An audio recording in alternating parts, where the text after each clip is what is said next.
Let's go to Stephen Yates on this because I find this so confusing. You guys know our really good friend Stephen Yates. He's a foreign policy expert, senior fellow at the America First Policy Institute, and he's worked on the China Policy Initiative. Stephen, always appreciate your time, especially when you're sort of like in the fog of information now. Everything was just sort of, I mean, I literally shared at the start of the show, I shared this meme of Mr. Bean out in a field checking his watch, like waiting for Ukraine and Ukraine waiting for Russia to invade. And we went from Zelensky saying that the language from the United States and from the Biden administration, he basically accused them of being drama queens, saying that this is not going to happen, to now, today, oh, they expect it on Wednesday. I'm really glad they could schedule that appointment. So that seems oddly specific. I wanted to get your reaction to these developments. Well, all of them are very, very unusual, completely inconsistent with my experience on any national security issue I've ever worked on for over 30 years. And so this just is kind of a manifestation of how out to sea we are, because the people in charge of our foreign policy have dumbed everything down to their magical talking points and sort of the theater of crises. And we don't have any of what we used to have in the Cold War, where there are people in and out of government that were counting the beans like tanks and guns and forces. I mean, heaven's sakes, even the New York Times, Washington Post, in past eras would have people saying there are this many forces, this many tanks, this is how the Ukrainians stack up, this is what other people are arraying. So before anyone would say this is all planned for a Wednesday, you'd sort of have an order of battle sense of what's going on. We have none of that. We have the least competent national security advisor ever going on, totally compromised for having said Russia, Russia, Russia, and butchered the relationship with Ukraine by politicizing it for years. Now he's in charge of deterring Russia and encouraging Ukraine. And so the leader of Ukraine, I give him some slack because they had no reason to say that there's been like a 10%, 100%, 1% increase in forces arrayed against them. No one has said. They say, oh, there's been an increase in forces. What? Measured by what? Is that from the space station and we're counting stuff on the ground? What's going on here? And we have no answers. We just have Psaki. We have the State Department spokesman who gets kind of hashed over by the Associated Press diplomatic reporter about you keep saying stuff with no evidence. And this is part of that piece. And so the Ukrainians feel abandoned. They haven't been abandoned. And the leader there makes a point. You know, if you're going to move to one part of the country because you have sort of given up the other part of the country, that means their government falls. Right. So what's the strategy here? And we get no answers from our alleged leaders. And it seems, talking with Stephen Yates, it seems that it's even more confusing because like some of this information came out apparently in an intelligence leak in the New York Times. And then there was the headline that apparently Biden is not going to go to Ukraine to meet with Zelensky. I think that there's some other, I think Germany's leader is already headed there. I don't think he's arrived, but apparently he's like on a flight there now going to meet with Zelensky. But Biden, not only do we not have Biden meeting with Zelensky in person, we still don't have an ambassador there. So I'm not really even sure how this diplomacy is being conducted, because with something like this, you really do need to be face to face. I mean, for crying out loud, during World War II, Churchill came repeatedly to the United States and FDR even went over there to talk to him. So they can't even do this? Right. Well, there's one rule of politics that I think applies to world politics, too, that I've always stood by. My friends get tired of it because I take it from TV, which is the source of all truth, of course, in our culture. But Fred Thompson, the late, great Fred Thompson on the show Law and Order, once told his assistant district attorney, Jack, it's not enough to do good. You have to be seen doing good. And so if we're going to be seen doing right by the Ukraine, if that's our objective, if we're going to be seen deterring the Russians, if that's our objective, and our leaders haven't really made it clear, then we should have some significant symbol of American leadership out there for everyone to see, for the Ukrainian people to see, for the Russians to see, for other Europeans to see. We should be leading by example. And so if we're really going to stand by them, then we should have a president, a vice president, a secretary of defense, a whole host of other people going and be seen standing by them. That's how you communicate that. I would think that the grand geniuses of the Kennedy School of Government and all the major PR firms could have told them that's kind of communications 101. Yeah. Be seen doing this. That's kind of how you do this. There was the headline with the 82nd Airborne The U.S. sending more soldiers and equipment into eastern Poland last week. But there was a really interesting note. I caught this over at the Washington Examiner.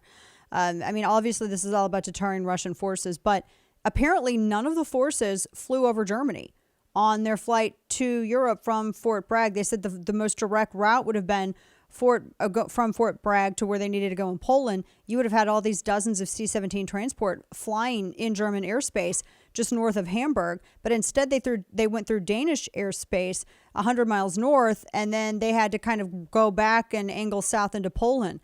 I'm curious as to your thoughts on that. So is there a reason? I mean, I'm sure it doesn't seem like it's as simple as somebody forgot to get permission. No, it has echoes of overflight issues with other controversial military standoffs or interventions in the past. Whether it was the flyovers trying to go into Afghanistan to support the buildup in the beginning of Operation Enduring Freedom, whether it was flyovers of different territories to get our troops in and out of Iraq, even when they're on health missions and things like that.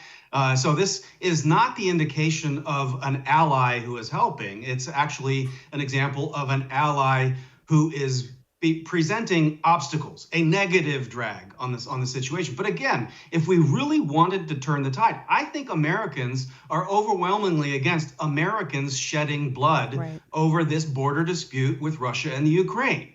But I also think Americans are against the United States being just the weakest fallover card in the deck. And so we really, really need leadership we're not going to get from the Biden White House, where we know that already. But really, they should be, if they can't go to Ukraine and stand by their side, they should be going to Germany and making it difficult for Germany to stand on the outs, making it difficult for Germany to be the appeaser again. Even France is increasing their nuclear energy output because they know that the lights are going to go off. I mean, France is getting themselves in position. We're talking with our friend Stephen Yates.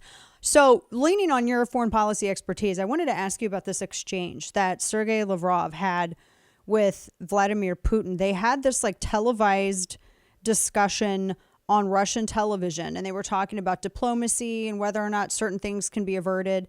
And it was odd because it seemed to me like propaganda. I don't understand Russian, but I read the closed caption on the video, so I watched the video that they had.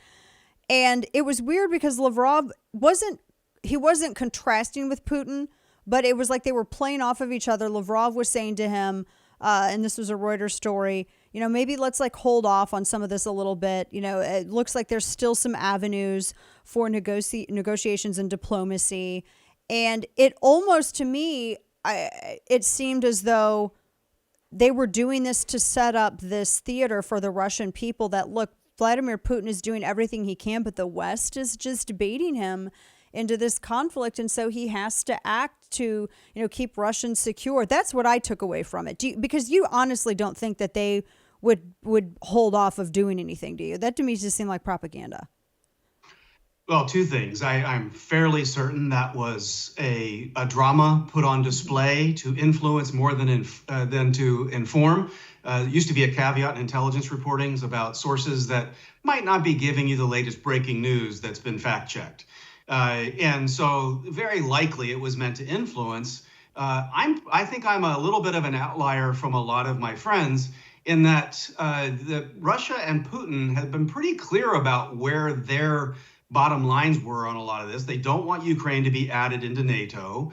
They don't want remilitarization or militarization of new Europe. And in some ways, they've already gotten that, and they don't really need more of a military conflict right now. And to a degree, these very weird signals from the United States and others almost are goading them into it. I mean, saying that they're going to have to attack Wednesday, then if they don't attack Wednesday, what happens then? Who looks good? Who looks bad? It's just so weird. And basically having the National Security Advisor not saying what we're going to do with our allies or helping others thwart an attack, but just basically warning everyone, oh, this is happening and you guys ought to just get out of the way. It's provocative weakness. It does in some ways goad Putin into doing something. Otherwise, he looks bad. And so if you wanted to avoid a conflict, you wouldn't have done any of these things. Yeah, he has no problem burning through young Russians to go and do any of this stuff. It's just how well can he negotiate that with, his audience at home, and then also still flex and still pay. It's just, this whole thing is so bizarre. Last quick question for you, because I also realized that this all came down at the exact moment of the Durham report, that this is all coming out. We got Jake Sullivan out there who's so implicated in all of this. He should not even be involved in messaging anything about foreign policy. And of course, none of the networks are going to be talking about that. So we have a big wag the dog situation. But for the sake of any kind of American lives that hopefully are not going to be spent for this, which is, seems to be concocted by politicians, do you think that so are we just like waiting and, oh, there's the invasion, it's Wednesday. Is it really going to go down like that? Well, if we didn't have multiple examples of national security being used as a communication strategy pivot, then we might be guilty of being too cynical by worrying about that happening now with the coinkydink of different news breaking right now, when all indicators are that the American public is getting over the lockdowns on COVID, and they think the worst of the pandemic is over. And yet President Biden's approval rating remains down there in the dungeon. And so we know that they have repeatedly tried to use national security as a pivot, most infamously on the Afghanistan withdrawal. It doesn't work because they don't, in fact, know what they're doing. We don't have the alleged adults back in charge. This is just absolutely wild. It really is. Stephen Yates, always appreciate your time and expertise on this. Hopefully it'll be a very different, much walked back discussion from where we are today, but who knows? Things have been changing dramatically week by week. Thank you so much for joining us. Take care. Appreciate you. Thank you, Dana. Take care.